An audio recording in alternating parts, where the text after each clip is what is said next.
23 मार्च 1931 की वो शाम लाहौर की हवाओं में एक अजीब सी बेचैनी थी। जेल के कैदियों को अचानक अपनी कोठरियों में बंद होने का आदेश मिला।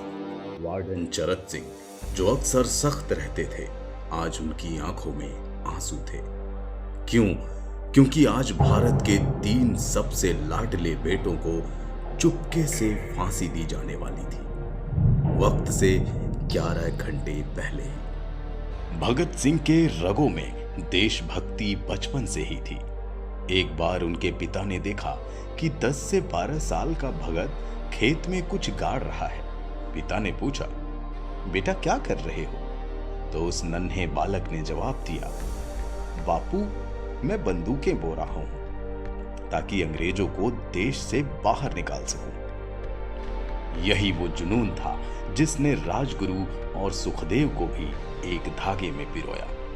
राजगुरु महाराष्ट्र से थे, जिन्हें निशाना लगाने में महारत हासिल थी, और सुखदेव वो दिमाग थे जो हर मिशन की रणनीति तैयार करते थे। ये तीनों सिर्फ दोस्त नहीं, आजादी के 3 स्तंभ थे।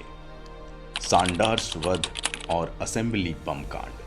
1928 में लाला लाजपत राय की शहादत ने पूरे देश को झकझोर दिया। भगत सिंह और उनके साथियों ने इसका बदला लेने की ठानी। 17 दिसंबर 1928 को उन्होंने जेपी सांडर्स का वध किया, लेकिन उनकी लड़ाई सिर्फ हिंसा की नहीं थी, वो अपनी बात जनता तक पहुंचाना चाहते थे। 8 अप्रैल 1929 को दिल्ली की असेंबली में बम फेंका गया।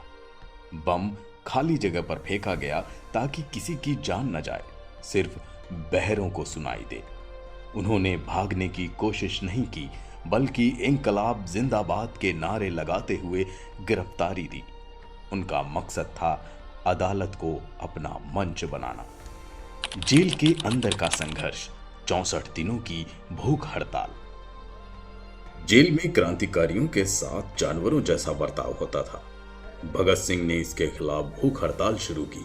अंग्रेज अधिकारी उन्हें जबरदस्ती दूध पिलाने की कोशिश करते, पर वो नहीं माने। 64 दिनों तक बिना अन्न के रहने के बाद भी उनकी आवाज बुलंद थी।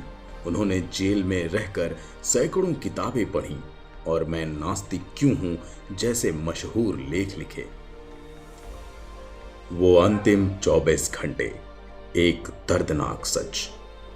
नियम था कि फांसी 24 मार्च की सुबह 6 बजे होगी, लेकिन पूरे लाहौर में भीड़ जमा हो रही थी। डरी हुई ब्रिटिश सरकार ने फैसला किया कि फांसी आज रात ही देनी होगी।